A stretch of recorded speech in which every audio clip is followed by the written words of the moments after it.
دوري النيل بقى والهويه البصريه الجديده اللي بيتكلموا عنها.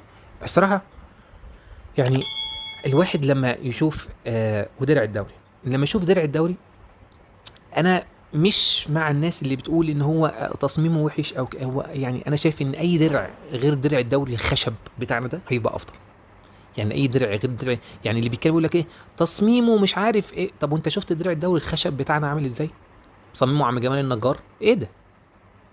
ايه التصميم ده اللي انت يعني بتكلمني وتقول لي؟ ده في ناس بتقول لك ايه ده الدرع الخشب تصميمه احسن من ده. لا، اولا انت شفت صوره للدرع، يعني ما شفتش الدرع قدام عينك، تمام؟